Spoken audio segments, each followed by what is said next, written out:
Hello everyone, welcome to my video. ഇന്ന് നമ്മൾ പഠിക്കാൻ പോകുന്നത് ചൗക്ക് എന്ന കവിതയാണ്. എഴുതിയിരിക്കുന്നത് ആലോക് ധന്വ. ചൗക്ക് എന്ന് പറഞ്ഞാൽ ജംഗ്ഷൻ അഥവാ നാൽക്കവല. പേജ് നമ്പർ 74 നമുക്ക് കാണാൻ കഴിയും നാൽക്കവലയുടെ ചിത്രം. റോഡുകളും വാഹനങ്ങളും ജനങ്ങളും ബിൽഡിങ്ങുകളും ഒക്കെയുള്ള വളരെയധികം തിരക്ക് പിടിച്ച സ്ഥലം. ഈ ഒരു ക്ലാസ് കേട്ട് പഠിച്ചു കഴിഞ്ഞാൽ ഈ ലെസണിൽ നിന്ന് വന്ന ഏത് ഉത്തരവും നിങ്ങൾക്ക് എഴുതാൻ പറ്റും എന്നെനിക്ക് ഉറപ്പുണ്ട്. എല്ലാവരും റെഡിയല്ലേ? ഇനി നമുക്ക് കവിതയിലേക്ക് കടക്കാം. ഉൻ സ്ത്രീയോം കാ വൈഭവ് മേരെ സാത്ത് രഹ, ജിനോനെ മുझे ചൗക്ക് പാർ കർണ സിക്കായ. ഉൻ സ്ത്രീയോം കാ, ആ സ്ത്രീകളുടെ, വൈഭവ് മഹത്വം, മേരെ സാത്ത് രഹ എന്നോടൊപ്പമുണ്ട്, ജിനോനെ ആരാണോ, മുझे തന്നെ, ചൗക്ക് ജംഗ്ഷൻ, പാർ കർണ സിഖായ മുറിച്ചു കടക്കാൻ പഠിപ്പിച്ചത്. ഇവിടെ കവി തൻ്റെ കുട്ടിക്കാലം ഓർമ്മിക്കുകയാണ്.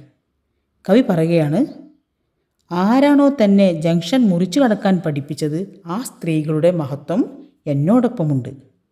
കുട്ടിക്കാലത്ത് കൈ പിടിച്ച് റോഡ് ക്രോസ് ചെയ്യാൻ സഹായിച്ച ആ സ്ത്രീകളെ കവി ഇന്നും ഓർക്കുകയാണ്. മേരെ മൊഹല്ലെ കി തീം വേ, എൻ്റെ സ്ട്രീറ്റിലുള്ളവരായിരുന്നു അവർ. ആ സ്ത്രീകൾ ആരായിരുന്നു? കവി താമസിക്കുന്ന അതേ സ്ട്രീറ്റിൽ ഉള്ളവരായിരുന്നു. ഹർ സുബഹ് കാം പർ ജാത്തി തി, എന്നു രാവിലെ ജോലിക്ക് പോകുന്നവരായിരുന്നു അവർ. മേര സ്കൂൾ ഉൻകെ രാസ്തേ മേ പഠിത്താത്ത, എൻ്റെ സ്കൂൾ അവർ പോകുന്ന വഴിയിലായിരുന്നു. എന്ന് പറഞ്ഞാൽ എന്താണ്? കവിയുടെ സ്കൂളിൻ്റെ അടുത്തുകൂടെയാണ് അവർ ജോലിക്ക് പോയിക്കൊണ്ടിരുന്നത്. മാം മുझे ഉൻകെ ഹവാലേ കർ ദേത്തി തി, അതിനാൽ എന്നെ അമ്മ അവരെ ഏൽപ്പിച്ചിരിക്കുകയായിരുന്നു. ഹവാല എന്ന് പറഞ്ഞാൽ ഏൽപ്പിക്കുക. കാരണം അവർ ജോലിക്ക് പോകുന്ന വഴിയിലായിരുന്നു കവിയുടെ സ്കൂള്. ചുട്ടി ഹോനെ പർ മേം ഉൻകാ ഇന്തസാർ കർത്താത്ത, അവധിയാണെങ്കിലും ഞാൻ അവരെ കാത്തിരിക്കുമായിരുന്നു. ഇന്തസാർ എന്ന് പറഞ്ഞാൽ കാത്തിരിക്കുക. ഇവിടെ ഒരു പക്ഷേ ക്ലാസ് കഴിഞ്ഞാലും അവരെ കാത്തിരിക്കും എന്നിവിടെ അർത്ഥമാക്കാം, ചുട്ടി എന്നതുകൊണ്ട്. ഉനോനെ മുझे ഇന്തസാർ കർണ സിക്കായ, അവരെ ഞാൻ കാത്തിരിക്കാൻ പഠിച്ചു.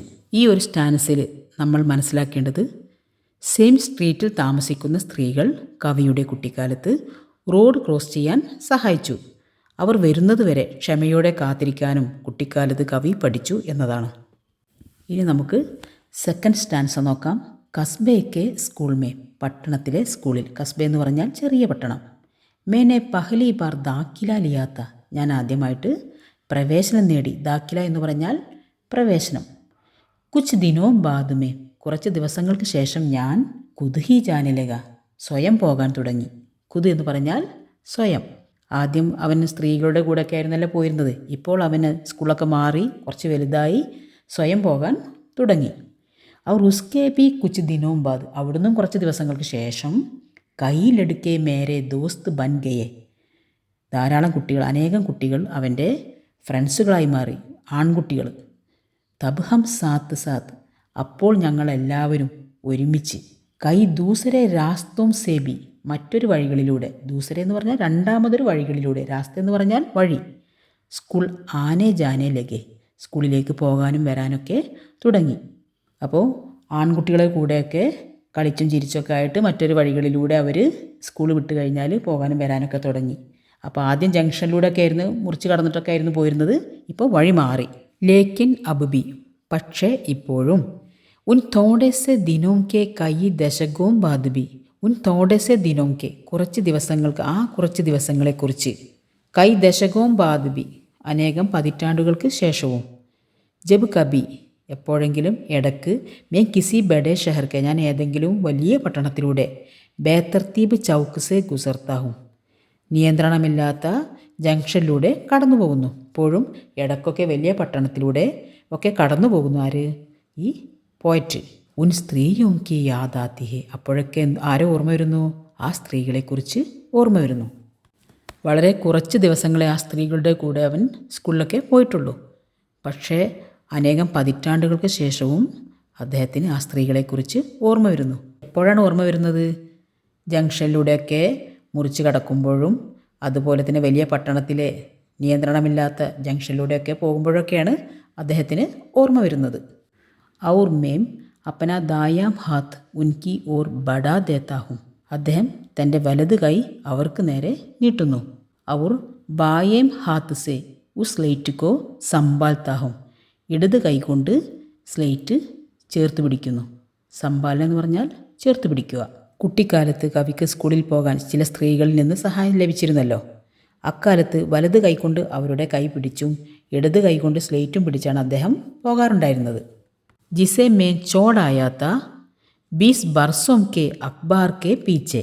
അദ്ദേഹം 20 വർഷത്തെ വർത്തമാന പത്രങ്ങളുടെ ഇടയിൽ ഉപേക്ഷിച്ച് വന്നതാണ്. എന്ത്?